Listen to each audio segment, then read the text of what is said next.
Hello, this is Alessandrina with Dexter and Alessandrina. And today I'm going to talk about the death of the ego.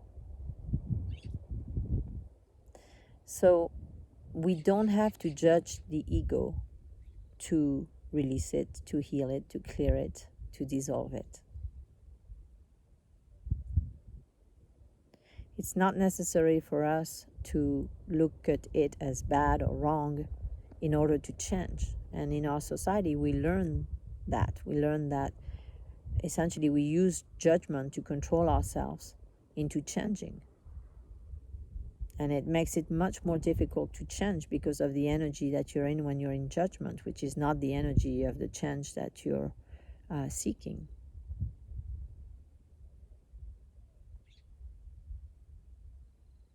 So it's wonderful for the ego to die.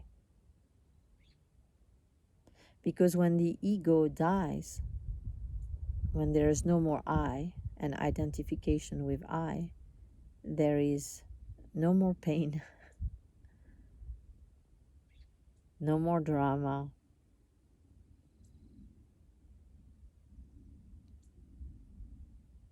There is a deep sense of peace.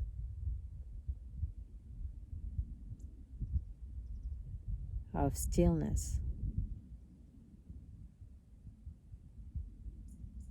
a sense of silence where there are no thoughts, simply consciousness. And so now if we release our judgment of ego and we can actually resolve it, dissolve it, heal it, clear it, then we can see the value of that. If we're not in judgment and we look at it and we begin to dissolve it, and we're not judging, we can see how, when we're connected to the fact that without ego there's no pain and there is peace, then we can truly embrace that journey, that path with peace. We can feel good about taking that path, about something that we would otherwise have resistance to, we would feel pain around. And I'm not saying that there's no pain involved in resolving ego, because as we dissolve the ego, a lot of things come up, and the reason why the ego was created, those things get triggered, and so it's very challenging to face them. It can feel very painful to face our fears,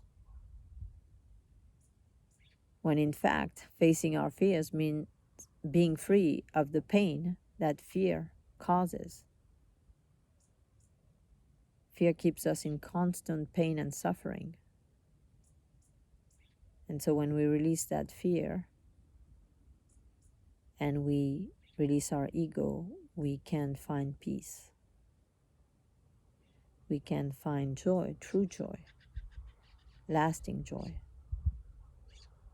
We can find connection, wholeness, oneness with others. We can be free of separation, of the illusion of lack and separation, and of the illusion of control. We can surrender.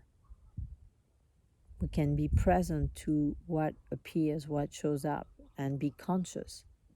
Operate from consciousness, not from our recordings from the past that have been accumulated in our ego and are not allowing us to have a clear experience of the present moment.